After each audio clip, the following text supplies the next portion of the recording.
নমস্কার বন্ধুরা, সবাইকে স্বাগতম জানাচ্ছি দোলনস ব্লগে। এখন সময় 11:30। তো ভাবলাম হাতে যেহেতু সময় আছে তাহলে ওকে নিয়ে আসি আমি। ওহ, কি আরামের ঘুম!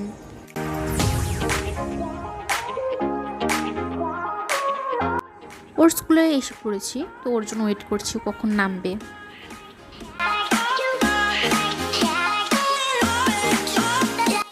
বোন তো এসে পড়েছে, এখন ওকে নিয়ে বাসায় যেতে হবে।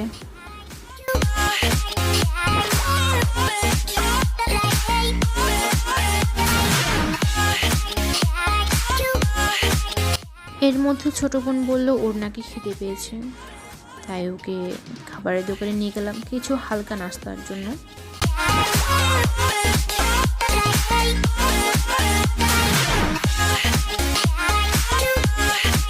দেন আমরা কিছু স্ন্যাপ নিলাম।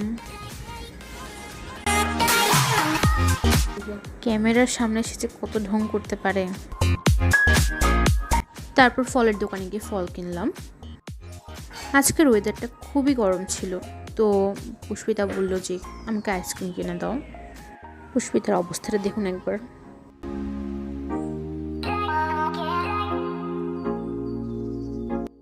এই ইউনিভার্সিটিতে আমার অনেক স্মৃতি জমে আছে, কারণ একটা সময় ছিল যে আমার দিনের অর্ধেকটা সময় আমি ইউনিভার্সিটিতে স্পেন্ড করতাম।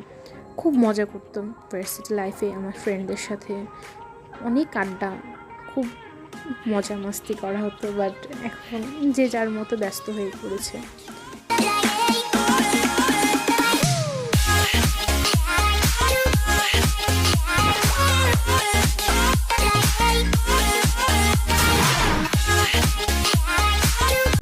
দেন ওকে বাসায় দিয়ে আমি আমার কিছু কাজের জন্য আবার বাইরে বের হয়েছিলাম, কিন্তু এরই মাঝে হঠাৎ করে বৃষ্টি নেমে গেল, তাই আমাকে কোথাও বসে থাকতে হয়েছে। তারপর বাসায় এসে ফ্রেশ হয়ে শাড়ি পরলাম, সেজন্য যেন শাড়ি পরতে মন চাইলো। খুব মেহেদি দিতে মন চাচ্ছিল, তাই মেহেদি দিচ্ছিলাম নিজে নিজে।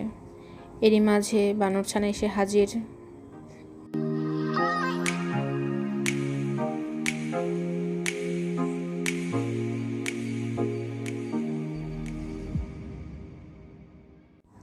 This is the final look.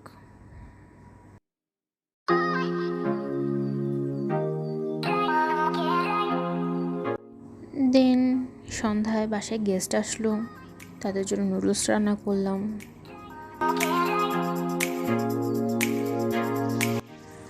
আমার স্পেশাল চেয়ার রেডি।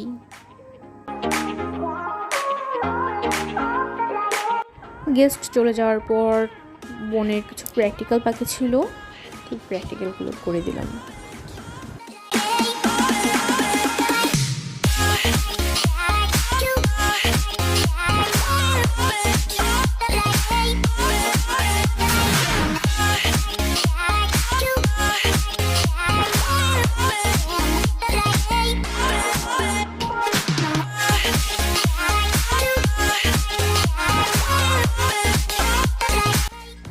আর এরই মাঝে আজকের ব্লগটি শেষ হলো। আশা করি তোমাদের সবার ভালো লেগেছে। আর আজকের এই ব্লগটা তোমাদের কাছে কেমন লাগলো অবশ্যই অবশ্যই অবশ্যই আমাকে কমেন্টস বক্সে জানো। আর যদি কিছু ভুল হয়ে থাকে অবশ্যই তোমরা বলে দেবে, পরের বার ঠিকই সংশোধন করে নেব। জীবনটা পাঙ্কাশ মাছের মতো হয়ে গেছে। ভালো অনেকেই বাসে, কিন্তু কেউ স্বীকার করে না।